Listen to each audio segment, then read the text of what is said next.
Hola, buenas tardes a todos. Les damos la bienvenida a este webinar que se titula ¿Qué tan segura está la información de su empresa?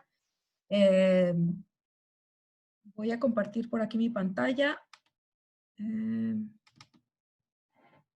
para presentarle a nuestro expositor. Él es Félix Antonio Barrio Juárez. Él es máster en Ingeniería de Software y Sistemas, experto universitario en Dirección y Gestión de la Información y Tecnologías por la Universidad de Alcalá y doctor por la Universidad de Salamanca. Es también gerente de ciberseguridad CISM por ISACA.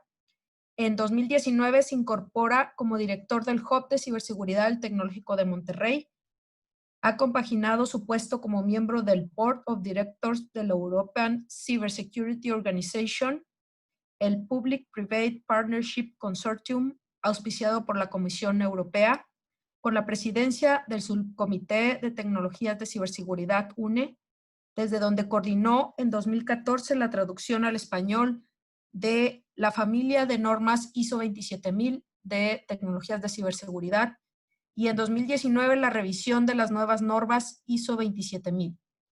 Ex becario Fulbright, ha desempeñado diversas posiciones en la gerencia de las universidades de Burgos, León y Salamanca en España. Entre marzo de 2007 y 2014 fue gerente en el Instituto Nacional de Tecnologías de la Comunicación del Ministerio de Industria, Energía y Turismo, y desde octubre de 2014 a agosto de 2019 en el Instituto Nacional de Ciberseguridad del Ministerio de Energía, Turismo y Agenda Digital, como responsable de los programas españoles de apoyo a la industria, desarrollo de talento y apoyo a la I+D de la ciberseguridad.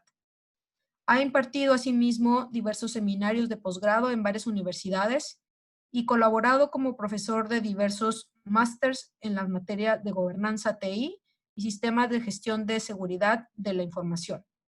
Ha sido además asesor de la OEA y de la UE para diferentes programas de cooperación internacional en la materia.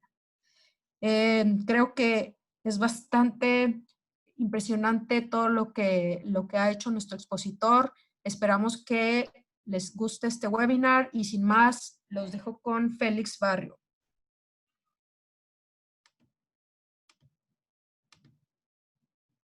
Muy bien, muchas gracias. Muy buenas tardes. Bienvenidos a este webinar del Tecnológico de Monterrey. Nos complace compartir con todos ustedes un espacio para analizar desde qué punto de vista, aunque ya cada vez somos más conscientes, no por ello necesario dedicarle un tiempo a recordar que nuestros datos están siempre en una situación de riesgo, que no existe la seguridad en ningún aspecto de la vida y en el ámbito digital y de las nuevas tecnologías menos todavía. Y creemos que merece la pena insistir en la importancia de revisar por qué estamos expuestos, qué tipo de riesgos corren los datos en nuestras empresas y qué podemos hacer para mejorar nuestro nivel de seguridad, para comenzar a desarrollar la ciberseguridad de una manera profesional dentro de nuestras organizaciones.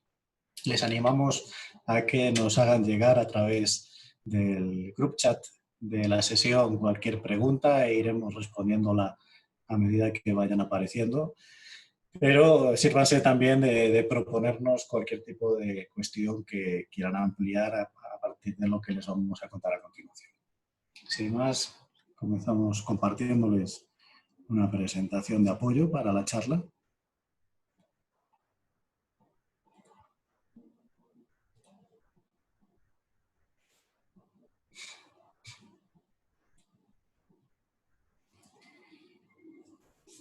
Bien, este webinar es posible gracias al apoyo del equipo de la Vicerrectoría de Investigación del TEC de Monterrey y al trabajo que está siendo posible dentro de la iniciativa del Cyber Security Hub, del mismo, un espacio para la ciberseguridad que el Tecnológico de Monterrey ha desarrollado en el último año y que cuenta con el apoyo de las empresas líderes del sector de la ciberseguridad en México y en Latinoamérica, como son Cisco Systems, IBM México, Citibanamex, Thales Defense, FEMSA y otra serie de organizaciones con las que estamos colaborando, como a nivel internacional la Organización de Estados Americanos.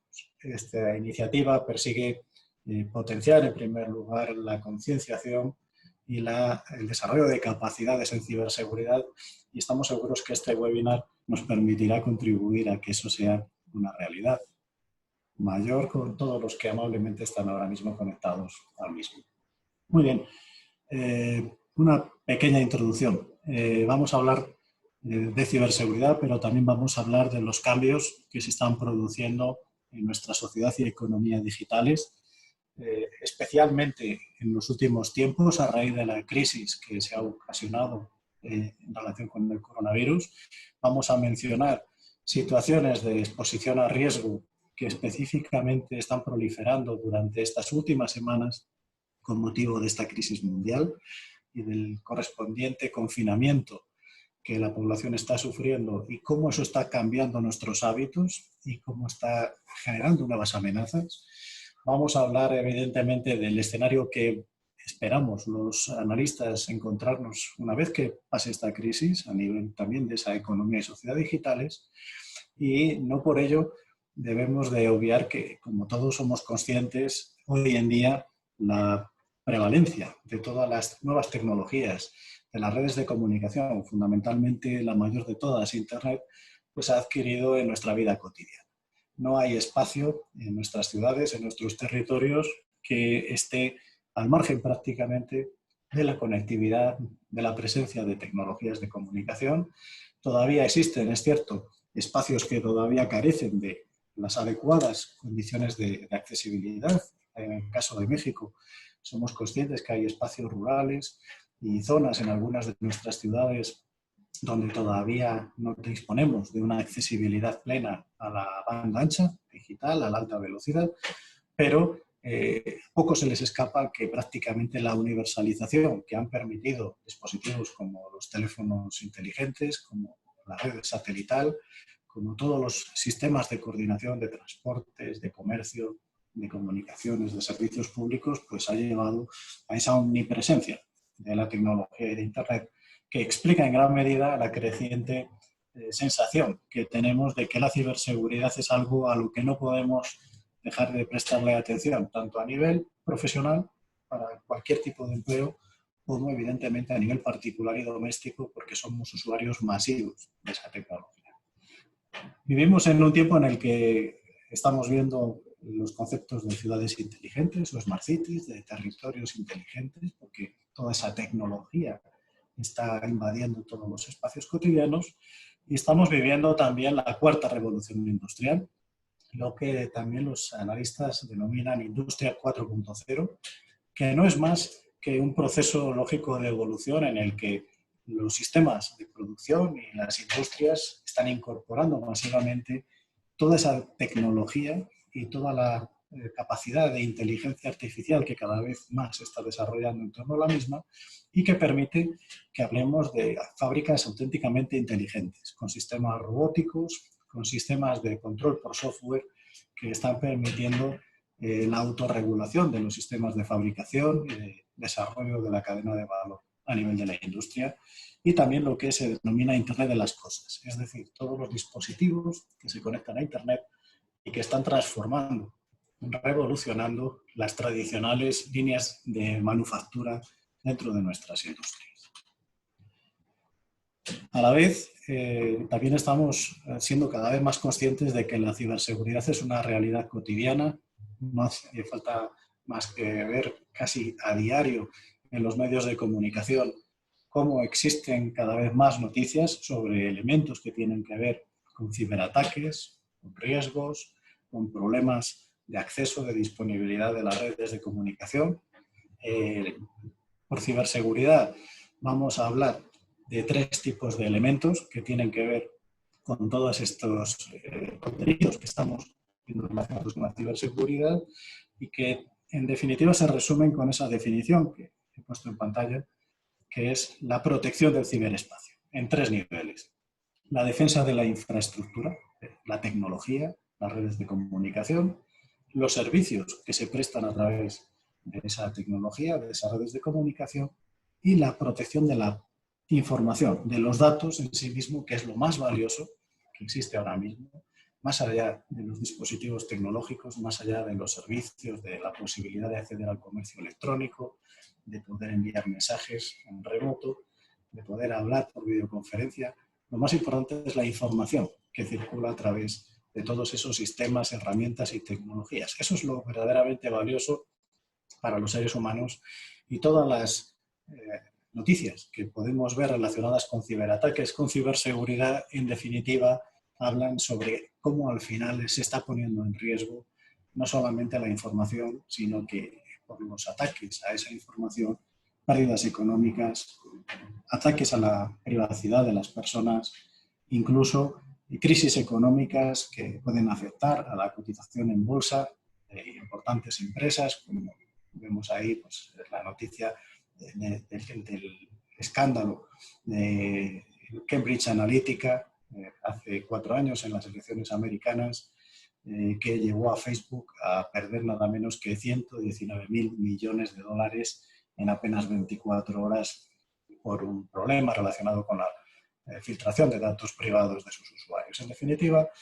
muchas vertientes de qué es la ciberseguridad y cómo los datos de las empresas pueden ser atacados.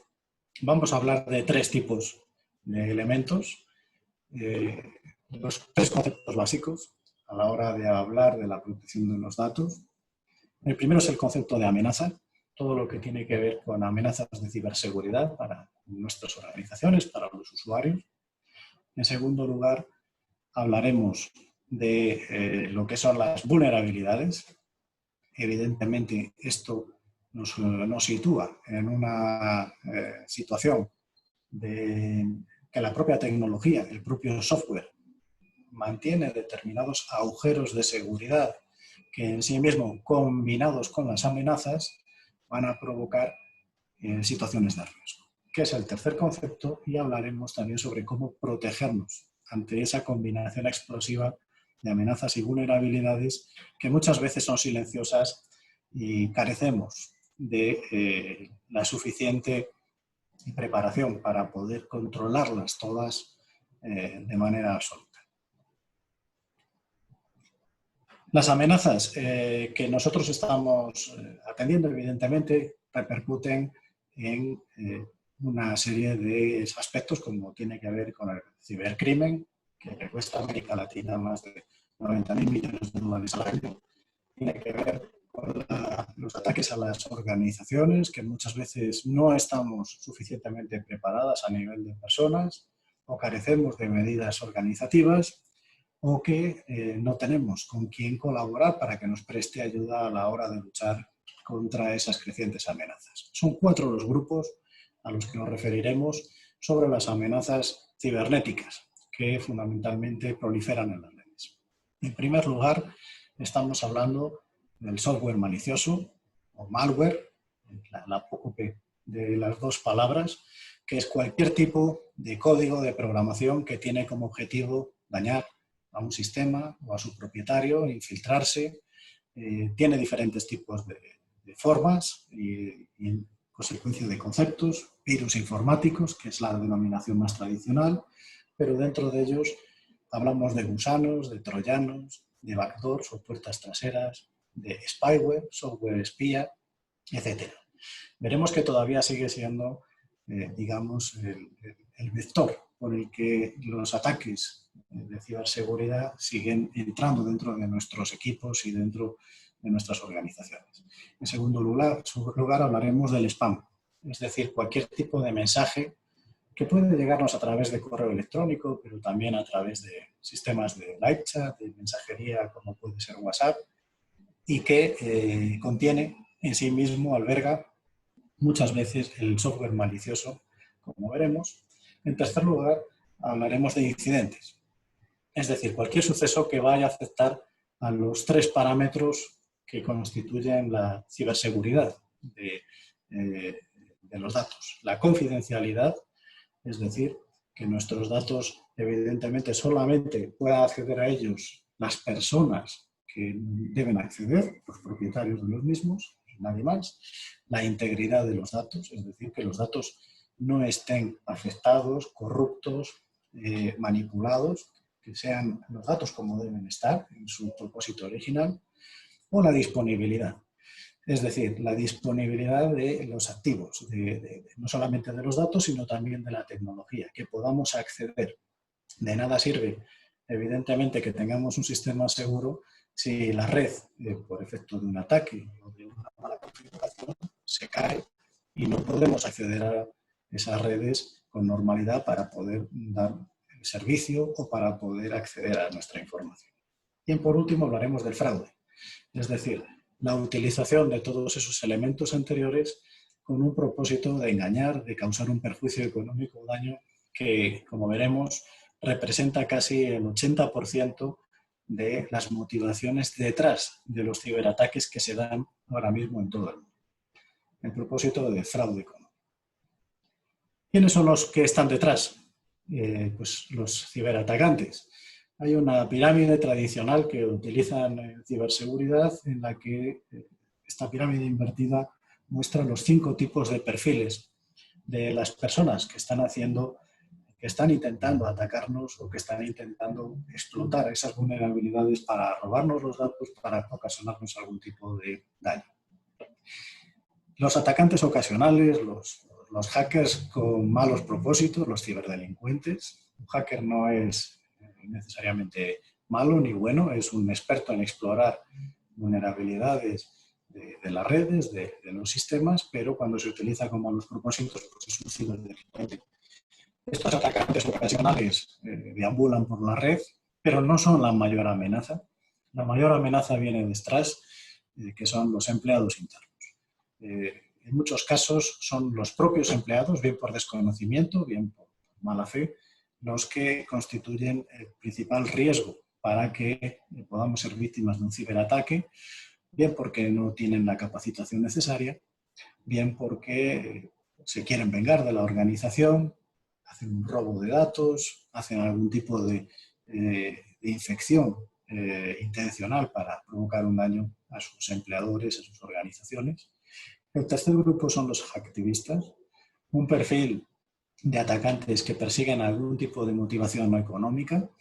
El cuarto grupo son las organizaciones criminales, son las que realmente preocupan más. Existen muchos países en los que organizaciones de cientos de hackers, de delincuentes, están trabajando para generar robo masivo de datos económicos, para ocasionar fraude y extorsión. Incluso hay organizaciones criminales que trabajan para gobiernos, son la mayor fuente de amenaza hoy en día. Y por supuesto también hay ataques orquestados por estados que están detrás de ciberataques que persiguen también robo económico, ciberespionaje industrial o causar un daño a terceros países, por ejemplo, atacando sus sistemas electorales, sus sistemas bancarios, sus sistemas de lo que se denomina en el argot servicios esenciales o infraestructuras críticas. Para que se hagan una idea, IBM ha estimado que cada usuario en el mundo que utiliza correo electrónico recibe al menos al mes 16 correos electrónicos que conllevan, por ejemplo, algún tipo de software malicioso. Es decir, todos estos ciberatacantes proliferan de manera masiva y están permanentemente intentando atacarnos. Podemos hablar, hablando ya del software malicioso, del malware, de 3 tipos de sistemas de software malicioso en 3 etapas diferentes. Esos 3 sistemas lo que hacen es pues evolucionar desde los años 80, cuando empezaron los primeros software, los primeros virus informáticos, ¿verdad?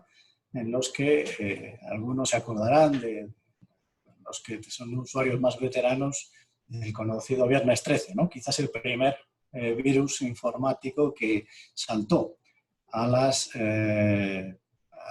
los medios de comunicación y que empezó a preocupar a los usuarios a nivel mundial, de alguna manera estaba provocando ya una serie de inquietudes. En esos años 80 vemos cómo empiezan a desarrollar otro tipo de virus informáticos. I Love You fue otro muy mediático en el año 2000. Después encontramos en el año 2008 con Ficker, un virus que todavía existe hoy, que sigue afectando a cientos de miles de usuarios en todo el mundo, que atacaba específicamente sistemas operativos Microsoft Windows en aquel momento. Es una época que denominaremos romántica. La mayoría de los virus informáticos los desarrollaban esos atacantes ocasionales, esos jóvenes que intentaban demostrar que sabían mucho de ciberseguridad, pero quizás no era la época de mayor preocupación por parte de las empresas. La preocupación empieza realmente a partir del año 2007, cuando estos virus que ya aparecen ahí en el medio de la diapositiva, Zeus, Rockfish, Spy, Stuxnet, menos populares, por eso les llamamos silenciosos, empiezan a proliferar de manera masiva. Cientos de miles de equipos infectados en oleadas de ataques, que luego veremos, y que empiezan a caracterizarse por ser ataques organizaciones criminales que han desarrollado ese código malicioso con propósitos bastante siniestros y con propósito de hacer mucho daño a mucha gente. Es en los últimos 4 o 5 años cuando asistimos a la tercera oleada de virus informáticos, de amenazas, donde empezamos a encontrarnos miles y miles de millones de versiones de software malicioso infectando equipos por todo el mundo que intentan atacar sistemas industriales, que intentan secuestrar sistemas de organizaciones públicas. Cientos de miles de organizaciones se verán afectadas por ataques como mencionaremos a continuación, los más conocidos, WannaCry, Petya, NotPetya, ataques como los que utilizan Internet de las Cosas. Todas estas amenazas que hay en los últimos años están encontrando nuevos sistemas de penetración en la seguridad y eso nos está poniendo en una situación de mucha preocupación. ¿Cuál es la vertiente por la que estamos llegando a los usuarios con todas estas formas de virus informáticos? Cada día se detectan más de 40.000 versiones de software malicioso en todo el mundo. Bueno, intentan llegar a nosotros de múltiples maneras. La manera más tradicional es lo que se denomina phishing. El phishing, que es un juego también de palabras que alude a la pesca, ¿no? En inglés es una forma de señuelo, mensajes, sitios de páginas web que están realmente siendo suplantaciones de entidades, en este caso una entidad bancaria que es perfectamente existente, pero que los ciberatacantes desarrollan un sitio web falso imitando el acceso para robar, en este caso, los datos de usuario y contraseña y poder luego acceder a las cuentas bancarias de los clientes. O a la izquierda, uno que ha proliferado en las últimas semanas aprovechándose de la crisis de COVID-19, un mensaje en este caso a través de WhatsApp, en el que un falso anuncio de una plataforma que finge ser Netflix y que te ofrece una suscripción gratuita a cambio de que introduzcas una serie de datos personales que te va a reconducir evidentemente o bien a un sitio web que esté infectado o bien va a coger tus datos para luego hacerte algún tipo de ataque. Este tipo de engaños que siguen produciéndose después de más de 2 décadas es la forma en la que todo ese software malicioso acaba en nuestros equipos y dispositivos, en nuestras empresas, y es una de las mayores amenazas. También nos intentan hacer phishing mediante correo electrónico. Este es un correo que se ha detectado por parte de la empresa ESET, en el que en un perfecto castellano, también hay una versión en portugués perfectamente escrita, en la que con el supuesto reclamo de que te ofrecemos una información de interés sobre cómo desarrollar una vacuna casera de primeros auxilios relacionado con el COVID-19 para tus niños en tu casa, un supuesto profesional de un laboratorio médico.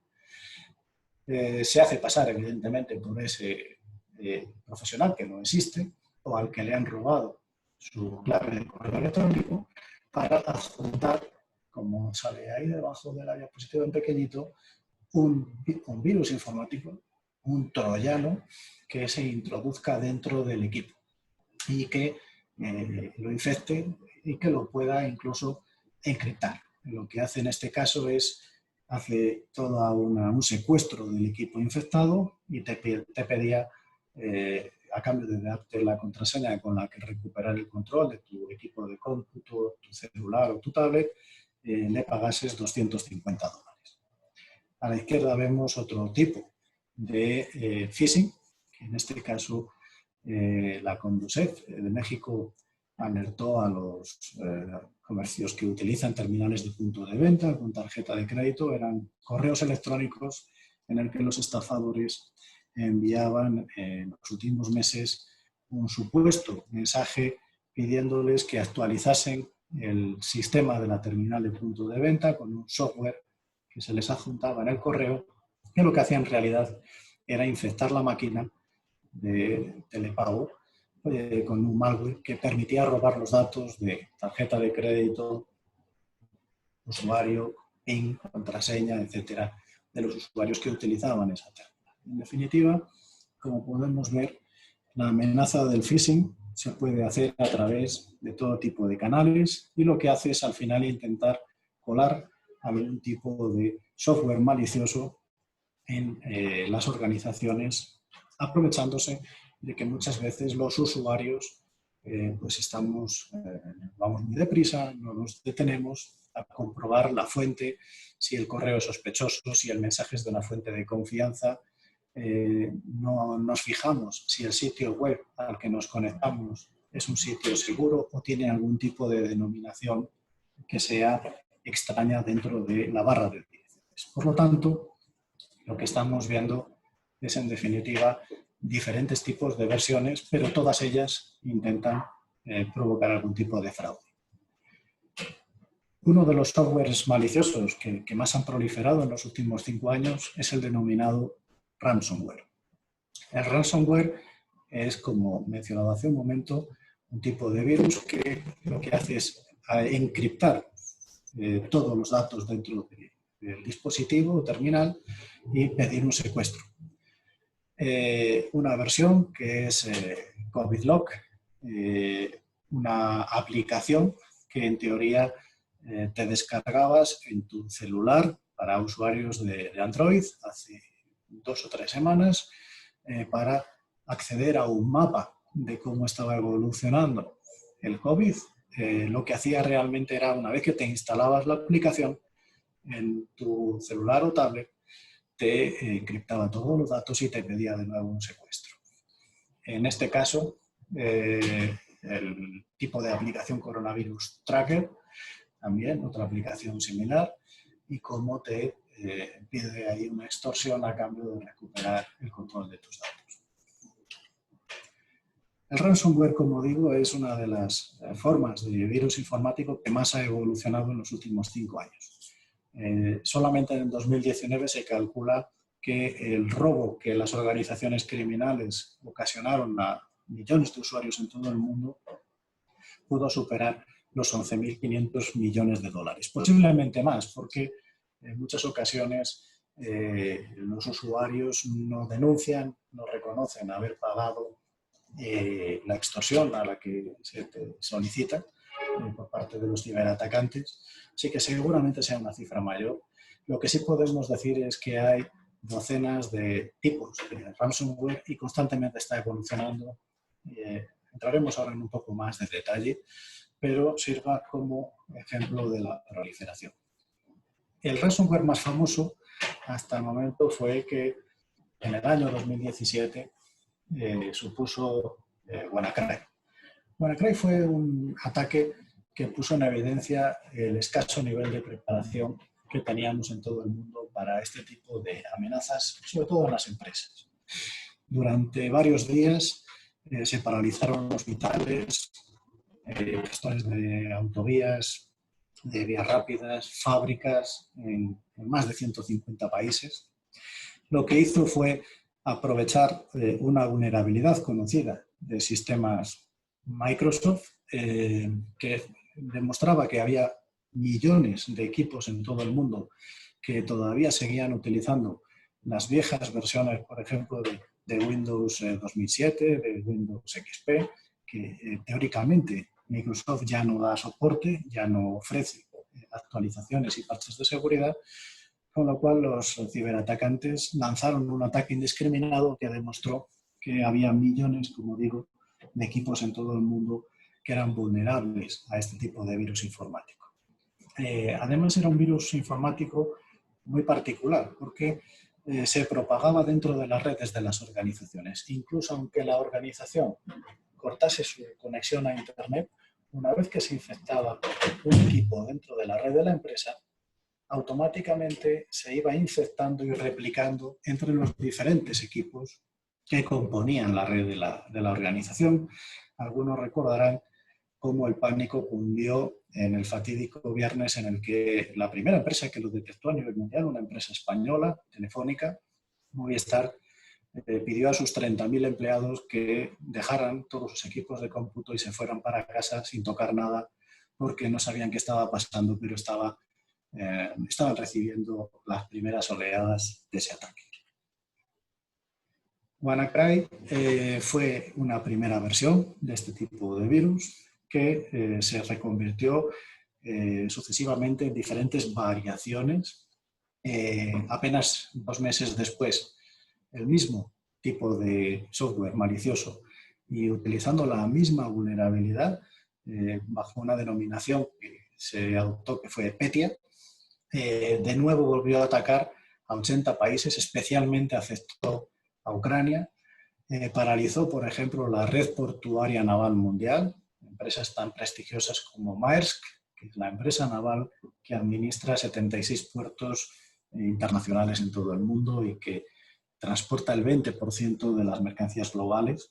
Encontró durante varios días cómo no podía operar, dado que el secuestro de los equipos fue masivo dentro de esa organización. Aquí podemos ver una captura de una empresa con todas sus pantallas, con el mensaje de secuestro del equipo pidiendo la extorsión. En definitiva, no solamente empresas de transporte, Mondelez, el fabricante de productos agroalimentarios, Saint-Gobain, de la industria automovilística, bancos, farmacéuticas, etc. Y curiosamente, y por eso lo traigo a colación, este es un tipo de ataque que apenas 2 meses después volvió a afectar a millones de usuarios, pese a que teóricamente ya se habían liberado por parte de Microsoft los parches de seguridad de los sistemas operativos que eran víctimas de esta vulnerabilidad que utilizaba, como decía ya, WannaCry y que se conocía como... perdón, se me ha ido el nombre. Eternal. ¿Qué sucede? Esto es importante porque fíjense en esta noticia, 2019, estamos hablando de los últimos meses. WannaCry sigue siendo todavía uno de los virus informáticos más presentes en las redes. O sea, incluso 2 años después, hemos visto como hasta 16.000 variaciones del ransomware WannaCry atacando a diferentes países. Como vemos, los países más atacados en el 2019 fueron Bangladesh y Mozambique. ¿Esto qué quiere decir? Que evidentemente aquellos países que tienen un parque de equipos de cómputo más obsoleto, que siguen utilizando sistemas operativos ya desfasados, desactualizados, siguen siendo especialmente vulnerables y los ciberatacantes continúan utilizando el mismo tipo de virus informático para pedir extorsiones y secuestros a cambio. Por lo tanto, esto demuestra cuánto de vulnerable es a nivel mundial para las empresas este tipo de ataques, ¿no? El año 2019 para algunas empresas de seguridad fue el año de los ataques ransomware, meses en los que hasta el 40% de los virus informáticos detectados por parte de los usuarios, tanto empresas como ciudadanos, eran de ransomware. 174 ciudades en todo el mundo fueron víctimas, ciudades además de gran tamaño, en Estados Unidos, en Europa, que se encontraron con sus sistemas escolares, médicos, de administración local, absolutamente colapsados por los secuestros informáticos. Aquí versiones de ransomware conocidas como Ryuk, Purga o Stop fueron los más populares, entre comillas, con un coste medio de chantaje, en este caso, a los ayuntamientos de esas ciudades que ascendía hasta $1 millón por recuperar las claves con las que desencriptar los equipos. Y, en definitiva, provocó un pánico mundial que todavía está arrastrando consecuencias. Aquí en México, la noticia que saltó a los medios, reconocido por la propia víctima, fue este tipo de ataque de ransomware a Pemex y cómo, al parecer, afectó a determinadas áreas de la organización, provocando pues una seria afectación por parte de este tipo de virus informáticos. Al final, lo que estamos viendo es que se está utilizando este tipo de software malicioso para atacar a las empresas y que se hace de una manera muy profesional. Como digo, no estamos hablando de atacantes ocasionales, de esos hackers que en los años 80 veíamos que se quedaban hasta altas horas de la madrugada intentando entrar en la página web de la CIA. No, estamos hablando de organizaciones, de grupos de ciberdelincuentes que seleccionan qué empresas quieren atacar, qué tipo de organizaciones, qué tipo de ayuntamientos, de fábricas, de comercios, obtienen una información, hacen un escaneo de cómo pueden conseguir engañar a sus empleados, cómo pueden infiltrar este tipo de software malicioso en la organización, introducen a través de uno de esos mensajes que decía hace un momento de phishing para poder acceder a los mismos y hacer ese tipo de secuestro, o para introducirles un software espía o para tomar el control de esas redes de información. Por lo tanto, estamos hablando de ataques verdaderamente sofisticados. Tenemos que hablar de un segundo tipo de riesgo para nuestros datos, que son los derivados de una nueva versión de software malicioso, que son las conocidas como las botnets. Nueva, digo, en nuestra presentación, pero que lleva muchos años proliferando en las redes. Este tipo de software malicioso lo que hace es infectar extensas redes de cientos de miles de equipos incluso, y que toma el control a través de un ordenador remoto. Las botnet o redes zombie lo que hacen es infiltrar esos equipos de forma masiva y utilizarlos fundamentalmente para la obtención de datos bancarios, con casi el 77%, pero también para hacer minería de criptomonedas. Muchos equipos lo que hacen es infiltrar un virus que lo que hace es dedicar parte del tráfico de Internet que pasa a través de ese equipo de cómputo para minar bitcoins, de manera que el ciberdelincuente está utilizando nuestro ancho de banda, nuestro equipo, para producir criptomonedas. También lo estamos viendo cómo ataca a usuarios de plataformas de juegos online, de plataformas de viajes y educación, administraciones, lugares de apuestas, de préstamos, de contenido para adultos. Vemos cómo hay diferentes tipos de botnets. Estas son las botnets más populares que se detectaron por parte de algunos de los principales proveedores de antivirus, como es el SET, en México en 2019. Este tipo de botnets suelen infectar los equipos a través de estas formas, o bien por descargas, como veíamos antes, cuando descargamos los archivos adjuntos o accedemos a páginas web a través de esos mensajes de spam que nos llegan a través de correo electrónico, del WhatsApp, bien a través de la propia red de nuestras organizaciones que ya están infectadas, también por medios de almacenamiento removibles. Es decir, a veces cuando utilizamos un pendrive, un dispositivo de almacenamiento con un USB que alguien nos presta o que nosotros se lo hemos dejado a alguien, lo ha introducido a su equipo, se ha infectado, lo volvemos a introducir en nuestro equipo y ahí se produce la infección. Las campañas de spam que llegan, de publicidad como la que veíamos antes con el caso del falso Netflix, y con páginas web que se ven comprometidas, es decir, que están infectadas. De ahí la importancia de cuando accedemos a sitios web que veamos que tienen su candado, su inicio de la barra de direcciones con las siglas HTTPS, porque en ocasiones estamos accediendo sin ser conscientes a descargarnos nosotros mismos ahí el software malicioso. También se han encontrado muchos foros de redes P2P, es decir, el intercambio de archivos, por ejemplo, de películas, de música gratuita, pero que en un porcentaje muy importante están infectados esos ficheros de vídeo, de audio, con este tipo de botnets, y cuando estamos creyendo que nos estamos ahorrando el pago por alquilar o por comprar una película reciente de estreno, pues lo que realmente estamos es instalándonos, en este caso, el software malicioso en nuestro equipo. Todo esto para que veamos cómo estamos dispuestos a múltiples intentos de ataque. Esto quiere decir que solamente nos pueden atacar esas organizaciones criminales o esos ciberdelincuentes. No.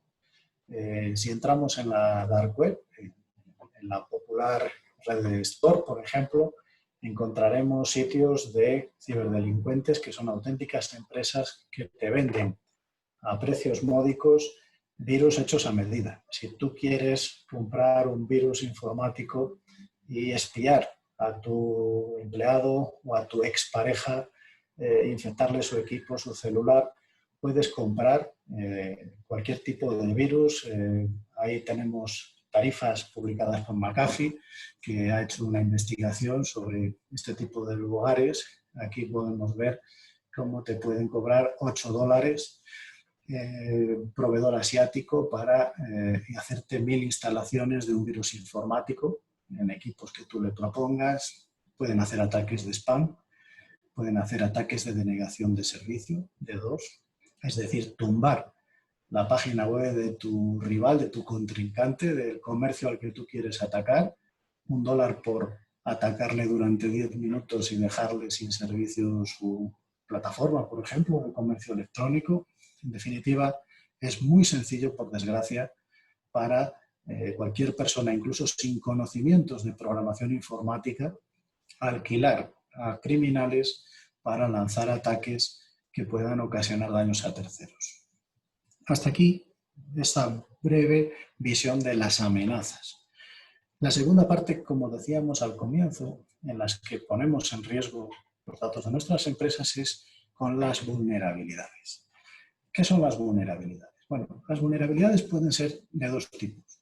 Podemos encontrarnos con dispositivos que tienen agujeros de seguridad o malas configuraciones que pueden ser explotadas por los ciberatacantes, o también software, programas que puedan también habilitar esos ataques. También aquí el mensaje es que estamos completamente expuestos a múltiples vulnerabilidades.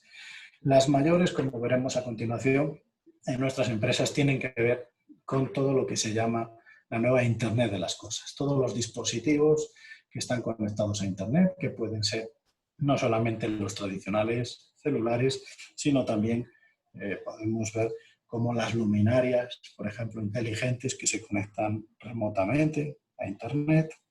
Podemos encontrar también como tenemos pues, electrodomésticos, tenemos por aquí dispositivos que se conectan. Aquí hay lectores de NFC, de los peajes, dispositivos que pueden ser vulnerables por los atacantes para robar datos de sistemas de pago, como pueden ser las tarjetas de TAF de las autovías. Esto es una captura que hice esta mañana de Amazon. Aquí en Amazon tú puedes comprar diferentes productos como el denominado Wi-Fi Pineapple. Esto es un dispositivo que te permite fácilmente introducirte en una Wi-Fi de un vecino, de una empresa, de un comercio y espiar toda su navegación a través de Internet, todas las transacciones que hace, plataformas de comercio electrónico, etc. $59,99 enviado directamente a tu casa. Dispositivos como las mencionadas terminales de punto de venta, los sistemas de lectura NFC, como los duplicadores de llaves de tarjetas para acceder, en este caso, a puertas de hotel. Podemos hacer un largo etcétera de dispositivos. Este es un vídeo que algunos habrán visto de las pasadas Navidades, un dispositivo de Internet de las Cosas, en este caso en un espacio doméstico, está colgado en YouTube. Es el vídeo Soy Papá Noel, como un ciberdelincuente acosaba a una niña de 9 años, si mal no recuerdo, hablándole a través de la cámara IP que sus padres habían comprado, probablemente por internet, y habían instalado en su habitación para vigilarla. Había explotado la vulnerabilidad de ese dispositivo para aterrorizarla, en este caso, y evidentemente para espiar el hogar. Este es otro de los tipos de vulnerabilidades, dispositivos que tienen una muy baja configuración de seguridad, que muchas veces no cambiamos las contraseñas que traen por defecto o tienen muy poca robustez de su sistema de contraseñas y que son perfectamente vulnerables a los ciberatacantes. En este sentido, esa vulnerabilidad de los equipos IoT ha dado lugar a uno de los tipos de software malicioso que más han proliferado también en los últimos años. En 2016 aparecía el virus Mirai, que ha sufrido diferentes variaciones hasta hoy en día. Cientos de miles de dispositivos, fundamentalmente cámaras de vídeo, routers inalámbricos, cámaras de grabación, que muchas de ellas están en comercios, en empresas, y que este virus lo que hace es, a partir de una base de datos en la que tiene el tipo de contraseñas más habituales que tiene un dispositivo, 0000, 1111, 1234, ABCD, va probando de manera automática y sin necesidad de que el ciberatacante haga nada, va comprobando si el dispositivo que está conectado a Internet tiene alguna de esa serie de letras o números habituales que suelen tener estos dispositivos. Una vez que acierta, lo que hace es infectarlo con el software malicioso y a su vez utilizarlo para conectarse en remoto a otros equipos. De manera que pueden llegar a estar infectados cientos de miles de dispositivos sin que nosotros lo sepamos en nuestro propio hogar y pueden ser utilizados por los ciberatacantes para grabarnos, para espiarnos, para hacer cualquier tipo de ataque. En el caso de la primera oleada de ataque de Mirai, en octubre de 2016, el atacante escogió centros escolares, 3.000 instituciones, 61% de centros educativos en 174 ciudades. Y lo que hacía era dirigir todos estos dispositivos, su conexión por Internet, a un sitio web para hacer una denegación de servicio, es decir, para saturar la página web atacada y tumbar ese sistema. Consiguió tumbar durante varias horas las plataformas de Twitter, de Reddit, GitHub, Amazon o Spotify, utilizando todos estos dispositivos para lanzar un ataque contra estas plataformas. De nuevo, como vemos, no hace falta ser un programador muy experto para poder hacer este tipo de ataques. Hay plataformas web abiertas, en este caso la más popular se llama Shodan, shodan.io. Esta es una página, un buscador web, como podría ser Google, en el que te permite hacer exploraciones en la red de dispositivos conectados o de organizaciones de empresas que tengan conexiones a Internet que sean vulnerables. Podemos hacer una búsqueda y a partir de esa búsqueda encontrar organizaciones a las que podemos atacar fácilmente. Con motivo de la crisis del COVID-19, hace apenas 48 horas el Instituto SANS, uno de los más prestigiosos del mundo en capacitación de ciberseguridad, publicaba cómo se había incrementado en las últimas semanas un 30% las búsquedas en esta página, en este portal llamado Shodan, un incremento del 30% de ciberatacantes que estaban buscando empresas que tuvieran instalado una aplicación de Microsoft que se llama Remote Desktop Connection, un protocolo para teletrabajo que muchas organizaciones tienen instalado.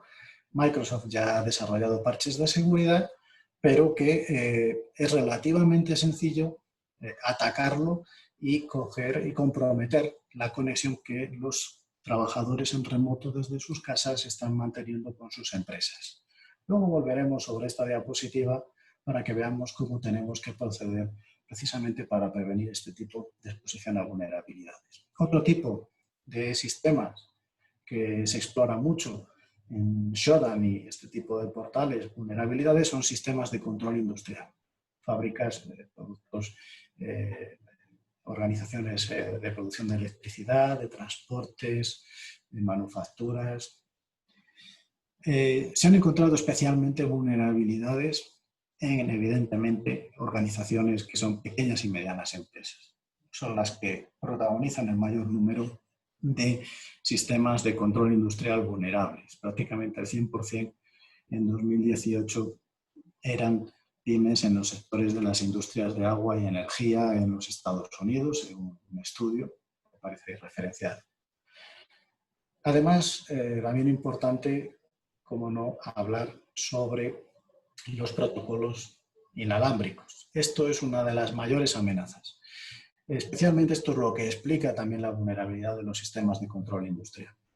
Los protocolos inalámbricos que conectan esta serie de dispositivos, como son los dispositivos de Internet de las cosas, están utilizando protocolos que muchos de ellos son especialmente antiguos. El más popular, que se llama Modbus, es un protocolo de conexión de sistemas industriales que tiene la friolera pues, ahora mismo de 30 años de antigüedad. Es un protocolo que desarrollaron los expertos en telecomunicaciones en 1979.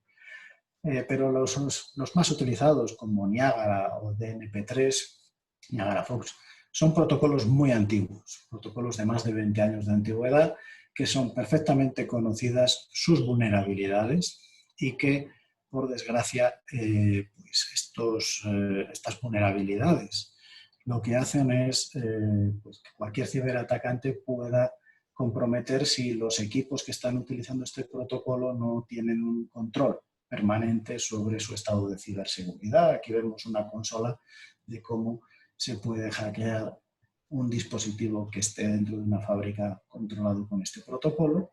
Habitualmente lo que tenemos es este tipo de conexión, es un atacante que se hace un ataque denominado man in the middle, es decir, toma el control de la víctima que piensa que está conectada directamente con su servidor, pero él está monitorizando ese tráfico y lo puede evidentemente alterar. Hay dispositivos también para hacer ese tipo de control. Esto es un dispositivo de ataque a una red 4G, la red que utilizan los teléfonos móviles.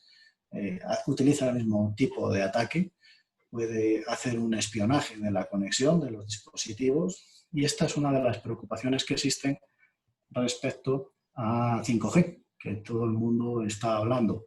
El problema de 5G es que más allá de los debates sobre los fabricantes y si hay confianza o no hay confianza en ellos, lo que está en juego es que los protocolos inalámbricos de la nueva generación de telefonía 5G siguen teniendo los mismos riesgos de seguridad que tenía 4G, en cuanto que se puede establecer un ataque que te permita espiar las comunicaciones, introducir un man in the middle, y esto requiere que los sistemas de comunicación pues, tengan una serie de sistemas de controles por parte de las empresas, porque pueden cualquiera de ellas ser susceptibles de ser espiadas. Y esto es una realidad con la que tenemos que afrontar.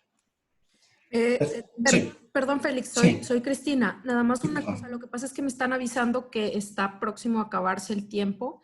Sí. Y necesitamos un momento para preguntas. Ahí no sé si quieres ir como cerrando el tema. Perdón, continúa. Sí, ¿cuánto queda para que se acabe el tiempo? Sí, quedan 5 minutos, creo sí. que por ahí podemos pasarnos unos 5 minutos más, pero para ir cerrando, por favor. Gracias. Sí, 5 minutos. Nos queda la última parte, que es la gestión del riesgo. Lo que tenemos, en definitiva, ya hemos visto todo el panorama de amenazas y vulnerabilidades, es de lo que se trata. Lo que está en juego para nuestras empresas y organizaciones es gestionar el riesgo. Algo para lo que la mayoría de las empresas reconocen que no han hecho evaluación de su riesgo tecnológico y que nos pone en la tesitura de que nuestra creciente dependencia de la sociedad y la economía digitales nos obliga a gestionar ese riesgo. De hecho, la seguridad es la principal barrera para que las empresas adoptemos la incorporación de tecnologías. Es la mayor preocupación y, por lo tanto, tenemos que aprender a proteger nuestros datos. Existen tres tipos de acciones y de controles: prevención, detección y respuesta. Es decir, cualquier tipo de control que nos permita, evidentemente, que nuestro sistema de tecnología y de comunicaciones esté preparado para defenderse de estos eventuales ataques, que podamos establecer controles que detecten anomalías, como por ejemplo sistemas de detección de intrusos en la red, de tráfico anómalo dentro de nuestra plataforma, de movimientos extraños en nuestros dispositivos, en nuestra página web, y sistemas de respuesta o de reducción del impacto, como por ejemplo algo tan sencillo como tener copias de seguridad de nuestros sistemas ante el eventual caso de que nos ataquen. Si nos damos cuenta, lo que sucede en los informes, en este caso el uso de las TIC en México en Internet de 2019 del Instituto Federal de Telecomunicaciones, nos da ya pistas de qué tipo de controles preventivos tenemos que adoptar en nuestras empresas.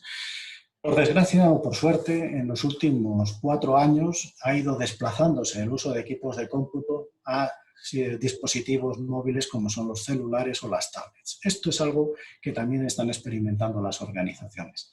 Este es uno de los mayores vectores de riesgo para nuestros datos, porque la mayoría de los usuarios no tienen instalados antivirus en sus celulares y en sus tablets, y el hecho de utilizarlos para comercio electrónico, para educación, para redes sociales, operaciones bancarias, les expone a que proliferen este tipo de malware en toda la red. Esto es fundamental y en una organización aún más, dado que deberíamos de tener una política de acceso que previniese que nuestros empleados, sobre todo en teletrabajo, utilicen dispositivos que estén configurados con su correspondiente antivirus y con todo el software de parcheado de seguridad permanentemente actualizado.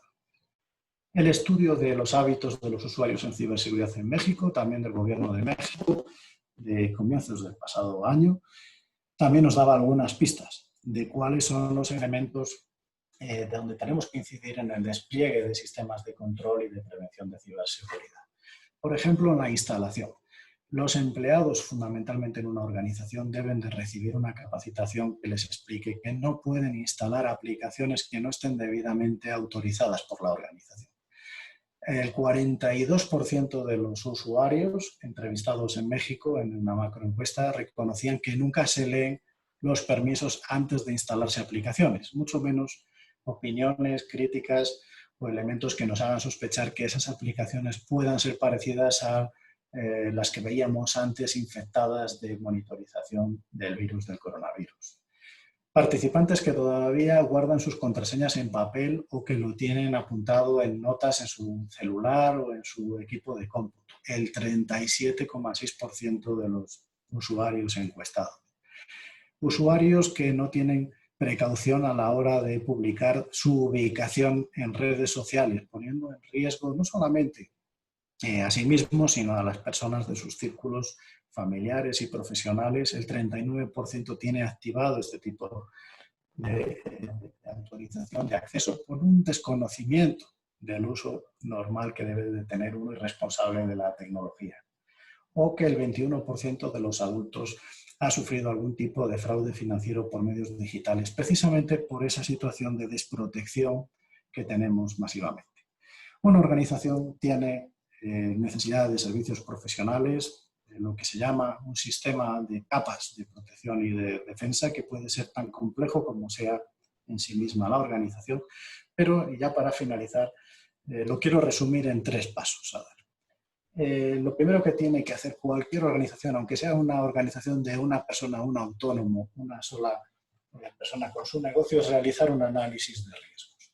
Un análisis de riesgos que le permita saber para cada uno de sus dispositivos cuál es el nivel de riesgo que tiene sobre los parámetros de seguridad, la confidencialidad de sus datos, la integridad, la disponibilidad y la privacidad. Hay herramientas gratuitas en Internet que pueden ayudarte, pero lo mejor, evidentemente, es optar por un servicio profesional en la medida de nuestras posibilidades. En segundo lugar, establecer una política de ciberseguridad. Básicamente, lo más importante aquí será designar roles dentro de la organización a nuestros empleados. Podemos tener un magnífico sistema de protección con antivirus, con cortafuegos, con monitorización, pero si luego dejamos un archivo con una base de datos de nuestros clientes a domicilio, con sus nombres, direcciones postales, dónde viven, hábitos, en un fichero que no está encriptado y que cualquier empleado puede acceder y robarse este tipo de fichero, pues evidentemente tendremos una brecha de seguridad por no prevenir quién puede acceder a qué ficheros, a qué equipos y sobre todo que tengan capacitación de cómo tienen que manejarlos. En este caso, una base de datos, un fichero, da igual que sea un Excel o un fichero de usuarios de clientes, deberá de estar convenientemente encriptado y solamente las claves de desencriptación estarán en manos de los empleados que tengan facultades para llevarlo a cabo. Y en tercer lugar, adoptar un sistema de gestión de la ciberseguridad en nuestras organizaciones mediante un modelo de buenas prácticas. Aquí tenemos dos modelos que a nivel mundial son los que están utilizando las organizaciones. El NIST Framework, que es un modelo desarrollado en el ámbito de Estados Unidos, una guía de buenas prácticas con todos los pasos que tenemos que dar para estar protegidos de una manera suficiente en nuestra organización, y a nivel más internacional la denominada familia de normas ISO 27000, que también nos establece una serie de recomendaciones, incluso hay un modelo de controles que tenemos que tener desarrollado según nuestra organización haya establecido ese análisis de riesgos inicial. Y cerramos ya con un ejemplo, 30 segundos. Como decía antes, una de las mayores ataques que se están produciendo a los entornos de trabajo en remoto.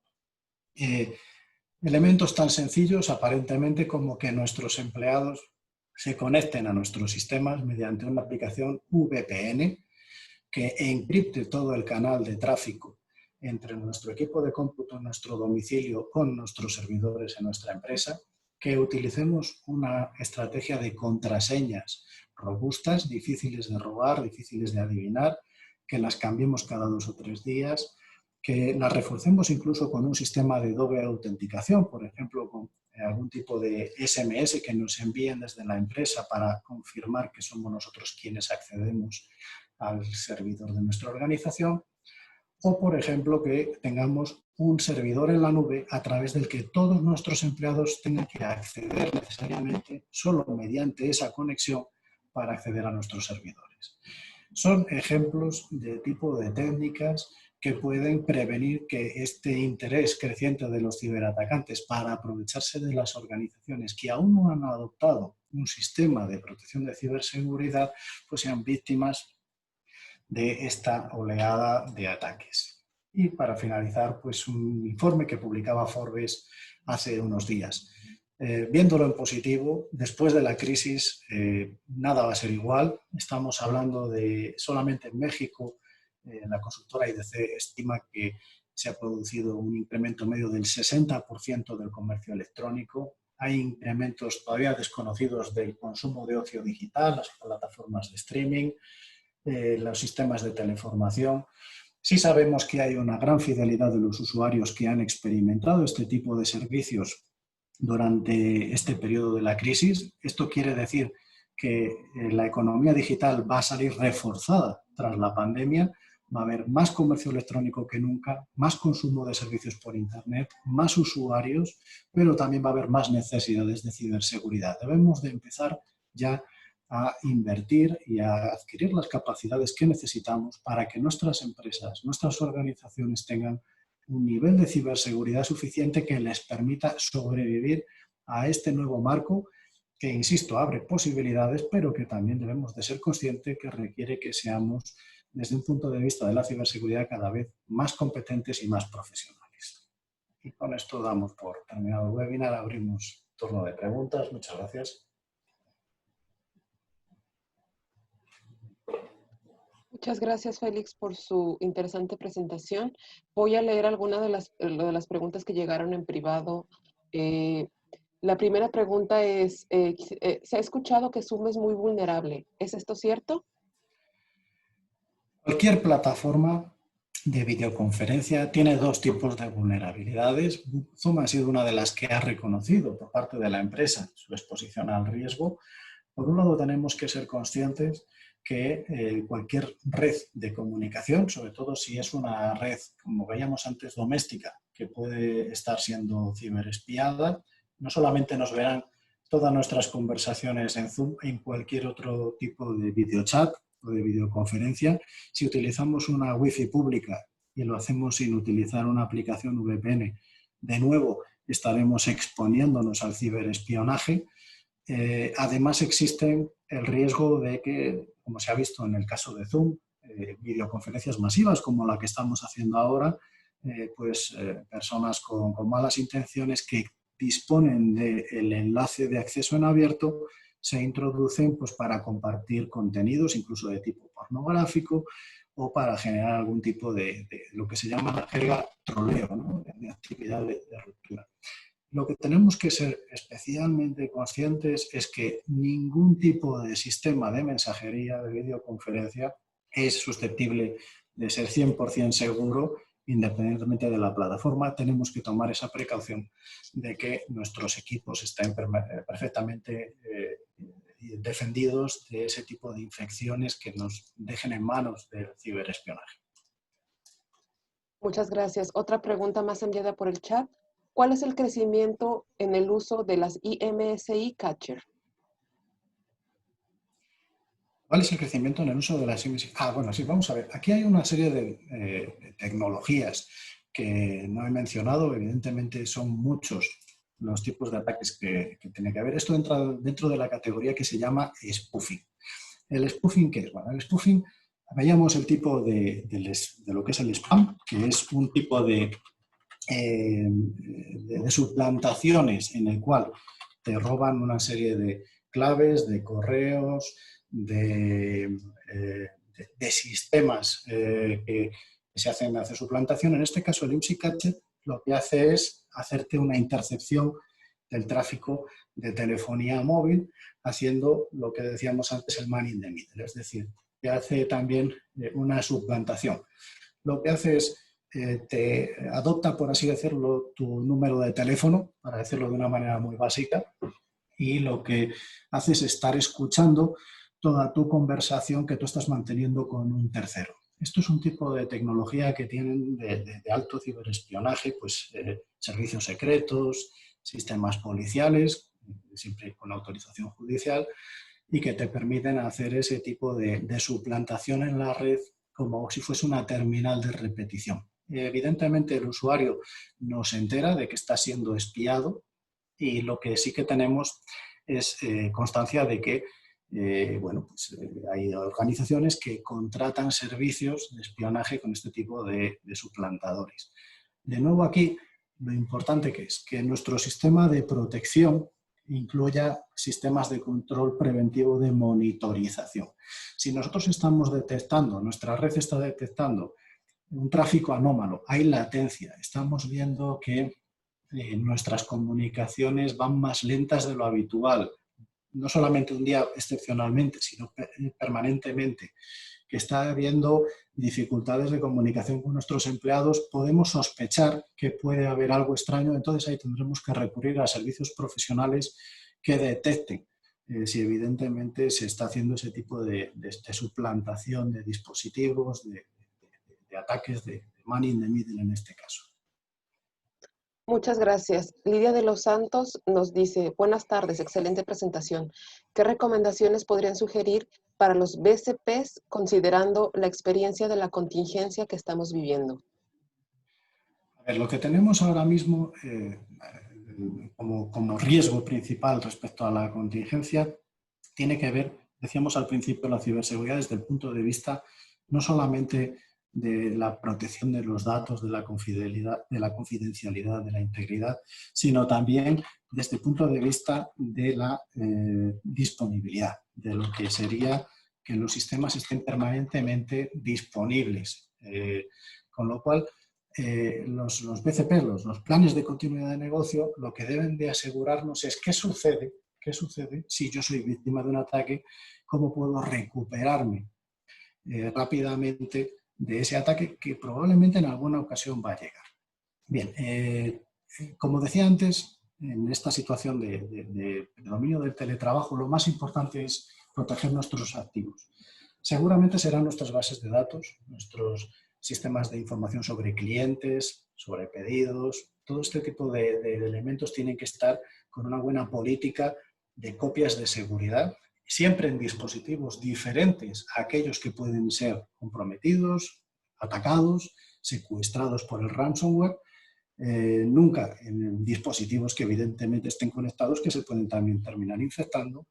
Tenemos que tener preparado un sistema alternativo de comunicación para el caso de que se caiga nuestro servidor. Si se cae nuestro servidor de correo electrónico, ¿cuál será el plan B? Tener un sistema de mensajería alternativo, utilizar un teléfono convencional, poder dar un canal de comunicación a nuestros clientes alternativo. Si se caen nuestros servidores, tener un sistema también de respaldo que nos permita, por ejemplo, migrar a la nube, de manera que podamos continuar dando servicio desde nuestra plataforma de comercio electrónico. Ya veremos de generar toda la serie de controles de prevención que decíamos hace un momento, en función de ese análisis de riesgos que ha identificado hasta qué punto soy dependiente de estos sistemas, de estos activos, de que yo pueda seguir accediendo a estas bases de datos. Por lo tanto, en estos momentos de riesgos, riesgos que también tienen que ver, por ejemplo, con la ralentización y la saturación de la red de Internet. Por ejemplo, en las últimas 2-3 semanas en todo el mundo se están viendo cómo la velocidad de Internet ha caído incluso hasta porcentajes del 40-50% en algunos países por la saturación de Internet. Plataformas de comercio electrónico aquí en México que han visto cómo ha caído el sistema de venta online en supermercados para los clientes. Esas organizaciones deben de tener en su plan de continuidad de negocio, en su BCP, previsto qué tipo de alternativas pueden rápidamente restaurar o poner otra vez a servicio de los clientes sus servicios. Y eso requiere un análisis de riesgos. Muchas gracias. Una pregunta más. Para tablets y celulares, ¿qué tipo de antivirus recomienda?